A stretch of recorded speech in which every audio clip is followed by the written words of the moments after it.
discretion. To his discretion, you know. So that alone is already a recipe for argument. Is there no other way it could have been done so that the guidelines would be less ambiguous? Well, let's put it this way. The Constitution, which is the ground-up of the country, vests INEC with that power to conduct the elections. Very wide. Even though some people argue that as well. Oh, well, I'm just coming, laying the foundation to get to that point. Now, pursuant to that, it also empowers them to, you know, give guidelines. These guidelines are meant to, you know, fill in the gaps, particularly as we progress in this trajectory and experiences. It's not peculiar to INEC. Even in courts where we practice, the chief judges of respective courts are at liberty to practice directions, we call them.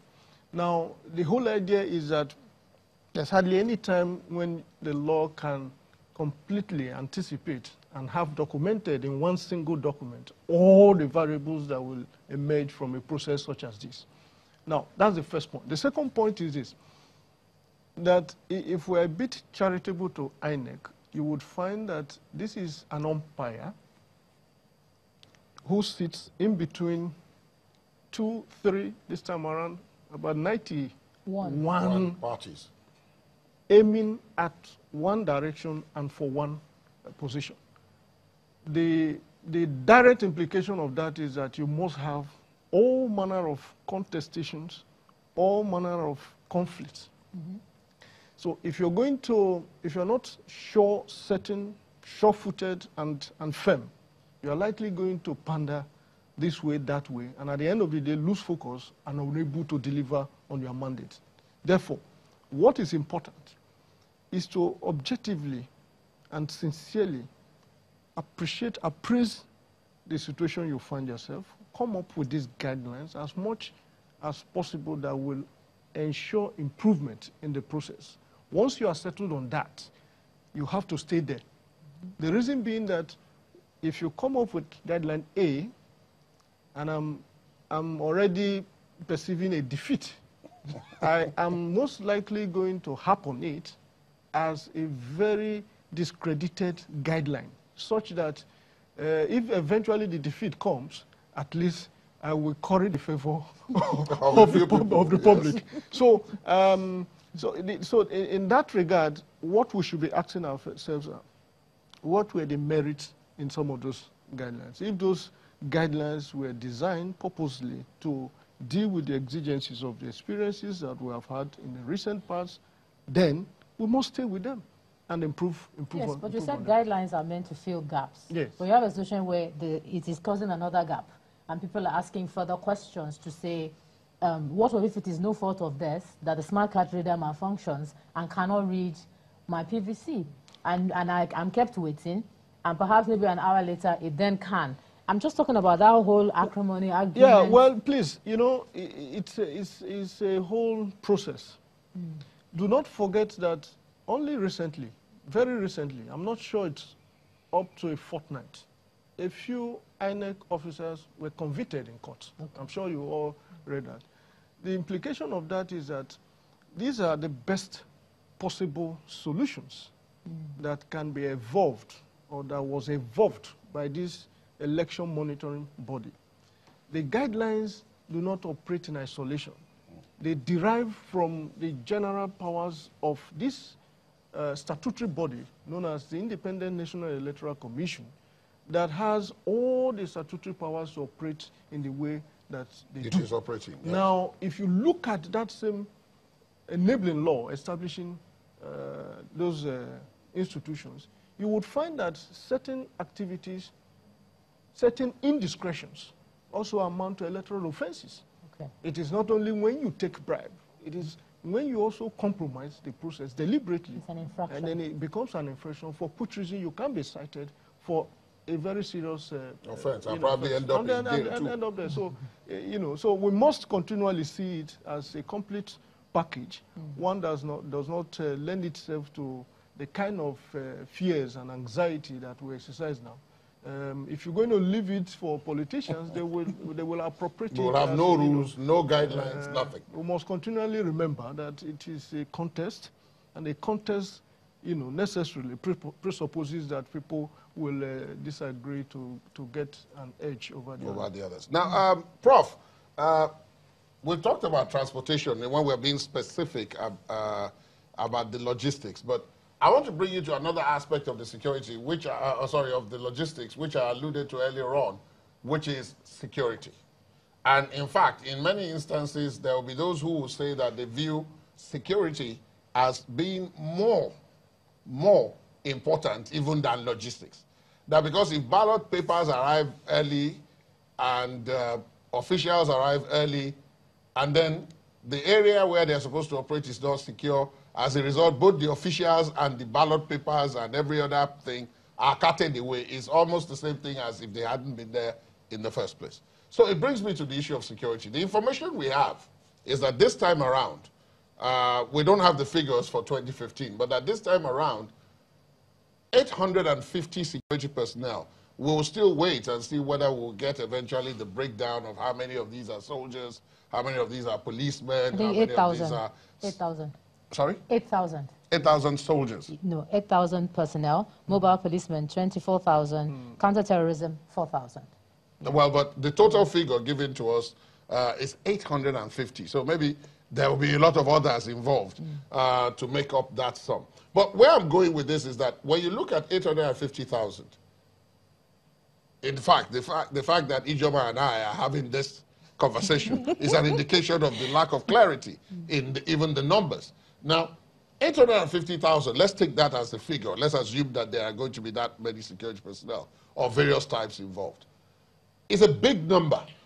It's a really big number. It means that quite a large number, the larger majority of most of our security agencies will be deployed to these elections. That's number one. But when you look at it from the viewpoint of almost 200 million people across 36 states of the Federation, areas where people like Malaki come from, which is Kano and so on, riverine areas, you have upland areas, you have other such areas which these security men are supposed to be guarding and ensuring. And as Ijoma pointed out earlier, it's not only the boxes going for the election, it's probably more importantly the boxes returning from the elections and so on. Is that adequate in your view, given our past experience? Is that adequate? And given what we experienced in Osun and Ekiti, when we had those smaller elections, but there was this massive deployment of security personnel. We can't do that, of course, now that virtually everybody is involved. How do you see it playing out with these numbers and with this? Again, it's an aspect of logistics. Yeah, so many issues that I want to quickly react to. But let me extend with illustration Malaki's description of INEC situation. Let me illustrate with two items about the logistics on the situation. Look at continuous voters, that is continuous voting. You come, you accredit, you vote, and you go home. It solves certain problem. But the other problem is you cannot determine the registered voters, the accredited voters. That is the problem with that decision. That decision solves a whole lot of problems, but it creates a problem of uncertainty of how many people are accredited, because you can't know the accredited voters until you are finished. So when the politicians were shouting about it, you see, INEC was listening to the left and right, listening, but at the time they have to take a decision. It's like a referee. Whether you are right or wrong, you must come to a decision at a point in time. So they came to a decision that, look, with this time, I think we believe that come register, vote and register. Why accreditation was done separately before was because the people, there is no assurance of those who are accredited because there was no card reader initially for voting. So that helped. But once they solved the problem of you can't vote here and you can't vote there, they now said, okay, come vote and go. But political parties are making some political parties are making a whole mountain out of that and say, no, you must do the accreditation, then let them go home and come back. So that's one illustration. of how delicate balancing that INEC has to be doing. It's not, they can't be perfectly in a place that nobody will criticize. It's not possible. They will just have to balance the evils. The second one is that there is no more incident form. Some people say, why is there no? But they try to adjust it by saying, okay, if you write incident form, anybody can write incident form, but then not anybody can produce the fingerprint. So go and put your fingerprint and go and put your telephone number so that when there is a litigation, the lawyers of the losing side can now go and say, let me see the fingers of those, because we now have a case of that the people with incident form, they were more than those who voted in the main form. So those things will take care of that. But it creates another problem. So that is just to illustrate the issue. Then about the police, there are about 119,000 plus polling booths throughout the country. Now, even if you have 100, if they don't do 1 million security men, our police is about 1/3 of that. You cannot put all of them because you have to secure the INEC office itself, secure the governor, secure his wife, secure the roads, secure the... So all of them cannot do that job. So imagine 120 polling booths. If you put 222 or 33 security people there, you have exhausted that list. So definitely they will never be enough. Because in a situation where everybody... There's no way where we can police ourselves totally. The cost will be impossible. So we can only believe traditionally that, you see, those who are really bad are just about maybe 30% or 25% that are causing all the trouble. Let's leave the flank for about 70%. So we can never really secure everything. We will have been happier, as Malaki said, if there has been a permission to transmit electronically. That would have eliminated the return journey. Because the journey to the polling booth is one crisis. But if the results are already home before they come back, people will just ignore those guys and the ballot papers that they came up. They will know that the horse has escaped the stable. So they won't be hijacking them, laying ambush for them anywhere. But that is our reality now. And as I said, the plane has taken off. We can do it. INEC has taken off from the tarmac. It cannot, no margin to maneuver again. It can only continue the journey. So, I mean, that is what we will do. Then, too, about the logistics, I've heard these things repeatedly said, that the number of police deployed to a state like Osun, Ekiti, Edo, during the off-season elections, they are almost half of this. Well, it will be so because all the evil people will want to come to that state to make things difficult for INEC. That's why the deployment must necessarily be that heavy. But when everybody is busy in his own domain, so Lagos people will have to defend Lagos, Kano people will have to defend Kano. So the trouble they can do, they cannot concentrate the trouble. So, therefore, we do not expect that you will concentrate. So, when police concentrate in an off-season, the reason is that the trouble supporters, they are free. But now, all the people are going to be busy in their own family, in their own state, in their own constituencies, their own senatorial districts. They don't go back. So, we should not expect that the same level of concentration of the police. But as I said, this is something we have been doing. The police have been distributed in a way that the police and the INEC and especially INEC is as the top, is the boss, is their boss now, is fairly satisfied. So we can only hope that there will be no more leakages, because when you have distributed your players on the field, whether you are playing 4-3-3 or 2-4-4, you can only say, okay, I wish them luck. It is the next election that I will reform my format. But when the whistle has gone off, you really have to. So they are not enough, but we can get by with them. What's your view of that? Because, I mean, Prof talks from the angle of looking at it from and he makes a good point when he says that troublemakers are now spread thinly, because in their domains, even troublemakers have trouble to contend with in their own domains. So they can't all move to another domain. But now, if the security agents are also spread thinly, small troubles can become big troubles if they are not available in the required numbers. Well, I share Prof's view, but I like to expand it a bit. Okay. First, to remind us that what we're about to engage in tomorrow is a civic responsibility. We are not at war. That's actually the headline of most Nigerian newspapers today. The progress we can measure is that progress that effectively describes this as a civic responsibility. And if you're going to look at it from that perspective, then it was you who was describing one of the best airports in the world and said that, look, a most secured airport, but you would hardly see armed security personnel. The same thing could be applicable in this regard. I had once walked into a University of Nigeria, to be precise, my own alma mater, and I felt terribly scandalized to see arm-bearing security men scattered all over.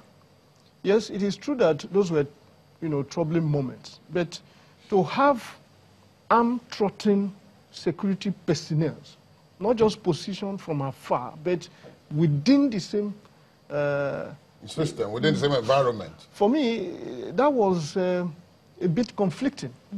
You cannot be talking of an academic environment where people were supposed to have that freedom and liberty to be able to challenge and tax their reasoning capacity. And then you have men armed, superintending their affairs, and unable to... So I use that as an analogy to say that, look, what is very, very important, again, for those of us who do the observation, yes, I'm not talking of monitoring.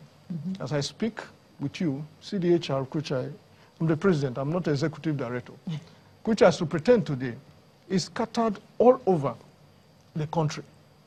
My apologies for that. Very well. Now, what we do, in addition to what the international observers, come to do, it also helps to reduce some of these things that we're talking about. The presence of observers in their numbers, you'll be amazed that most often than not, we outnumber the security men. You would agree with me that it has always... You mean the number of observers? Observers, all over. Because a lot of in them all are the polling today. stations. Yeah. As a matter of fact, all of those add up to make rigging very, very impossible and difficult. Indeed, it has been argued, and I subscribe to that argument, that look, you do not need to have soldiers in particular close to the voting centers. They must be strategically positioned away from this. The whole idea is that we should not come to that point where people will be traumatized, where people will be intimidated, where people will no longer have the liberty to freely exercise their franchise in such a way as would approximate a civic responsibility. So I subscribe, indeed I share Prof's idea that, look, the measure of progress we will have in securing our election exercises will be measured when we have limited number of security men coming to over what we do peacefully. Do you think so? Because when you say people shouldn't operate or vote under an atmosphere of fear, there are some people who routinely take their vacation this period so they can just jet off and come back when it's all over and all that. What can we do to improve, the way people see the process?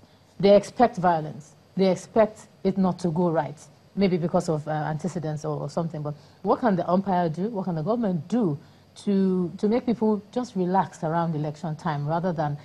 my son was saying to me the other day, why we're going to vote? Why is it like this? And I said, you're too young to understand, but even a 7-year-old can feel the pressure that we feel when elections are coming. Schools are closed down as I speak with you. My own children have come back from the secondary school.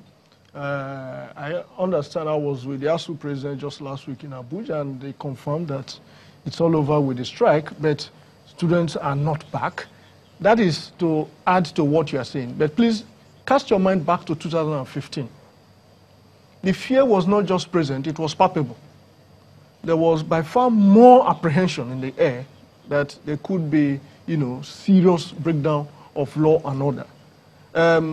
You can do just what is happening now. The sensitization that is going on, not just by the statutory agencies, but even media houses, as we are doing now, helps to diffuse, reduce the tension in such a way that, and take it from me, there won't be any violence. It might not be in the total absence of violence, but you cannot. We've had the privilege of gauging this thing over and over again. The kind of fear that there was in 2015, 4 years ago, cannot be compared with what we're talking about now. So I make the point that, look, it is good to take precautions. Never throw caution to the winds. But please, let us understand that this is a game. That game also comes with some measure of propaganda. People try to create the picture that the heavens will be, let loose. But the bottom line is that for as long as every important aspect of this process is taken care of, logistics, security, and so on and so forth, for that long, we can only but talk to ourselves the way and manner that we're doing now. All right, then we'll take our break now, and also use the opportunity to thank Professor Samuel Odewumi in Abuja. Thank you so much, Prof, for joining us this evening at the eve of the election. We hope that, as you have said it turns out that way, that INEC has struck the right balance between what essentially are two evils, and therefore we are able to escape with quite a bit of the good. But we thank you. We'll take a break at the verdict, and we'll come back right after that with some more guests, and of course Malaki, who is still with us in the studio.